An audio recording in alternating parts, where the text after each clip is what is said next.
E finalmente, terminando a revisão de mecânica dos fluidos no curso de hidráulica da UFAL, eu sempre falo no finalzinho de forças sobre superfícies submersas curvas. Vocês vão ver que é uma extensão do caso de forças sobre superfícies submersas planas. E também não tem nenhum mistério. Aparece uma forma prática de resolver todos os problemas.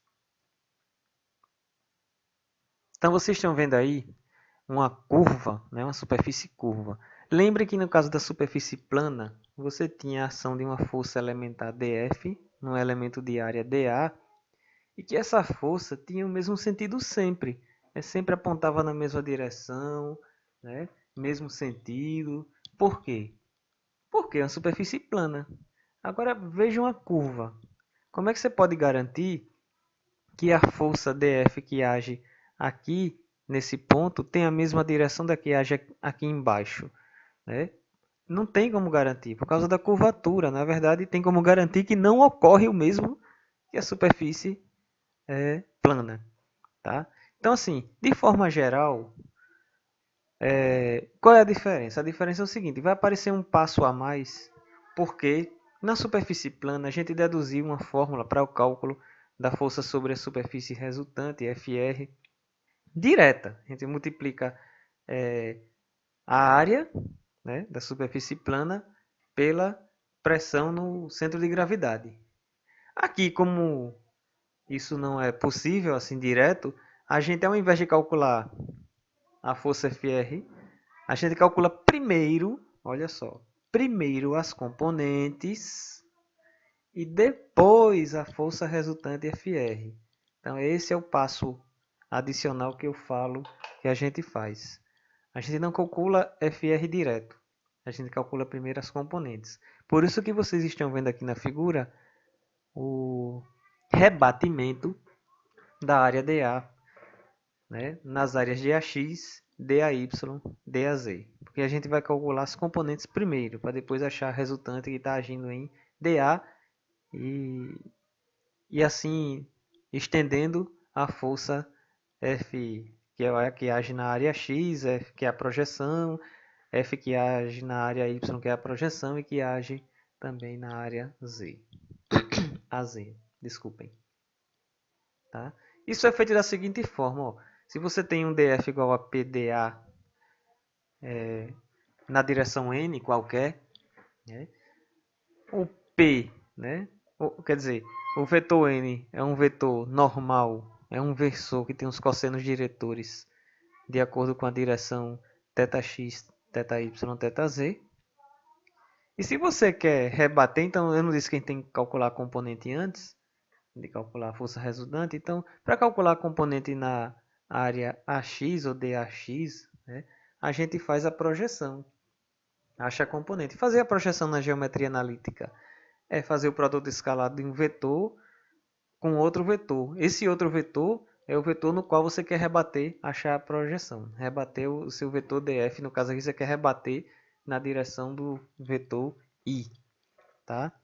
Bom, o vetor I é 1, 0, 0. O vetor PdA é PdA vezes os cossenos diretores. Então, o que é que resta? Vai chegar aonde isso? Vai chegar em PdAx. Tá? Então, repara. Em superfície plana, o DFR é o PdA.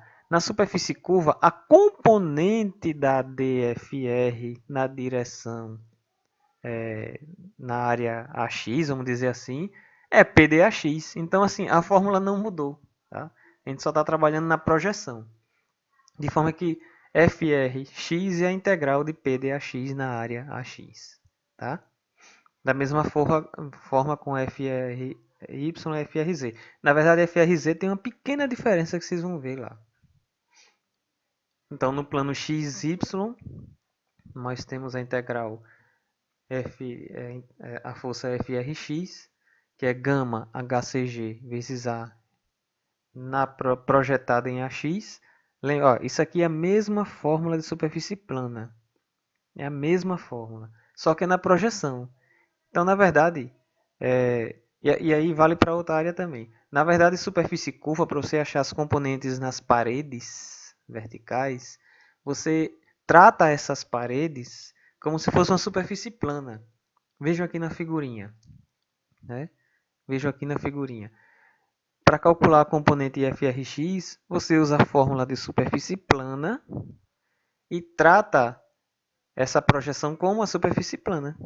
Então você momentaneamente esquece a superfície curva, porque você está focando nessa componente FRX. Tá? Então a gente usa a mesma fórmula. É a mesma coisa na outra parede AY. Não vou fazer aqui o desenho, tá?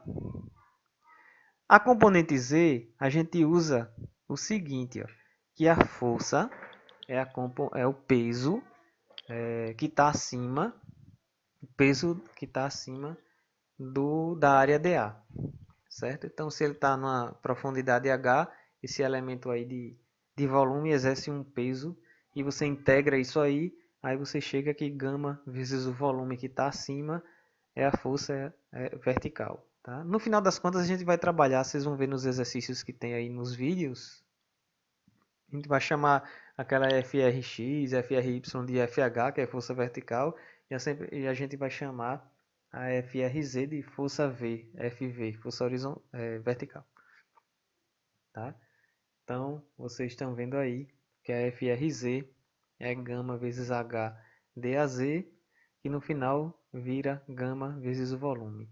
Existe um detalhe nisso aí que é o seguinte, mesmo que a água não esteja acima, não esteja acima exatamente da superfície, né? Por exemplo, você pode ter casos onde a água esteja assim, ó. Vamos ver se eu consigo representar aqui para vocês.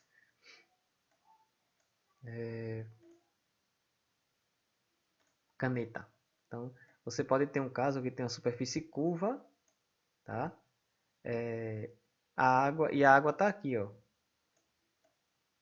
A água está aqui e essa força está agindo de baixo para cima, tá? Sabe qual é a área que você... Sabe qual é o... Bom, aí você diz assim, bom, aqui a força está agindo de baixo para cima, mas como é que o que seria então esse cilindro aqui? Esse cilindro seria da parte onde não tem água, tá? A gente trabalha com essa parte de cá. Mesmo a água estando do lado de lá, a gente usa esse cilindro aqui, ó. Tá? Então aqui está o H, ok? Isso aí vai ficar mais claro quando a gente estiver trabalhando nos exercícios.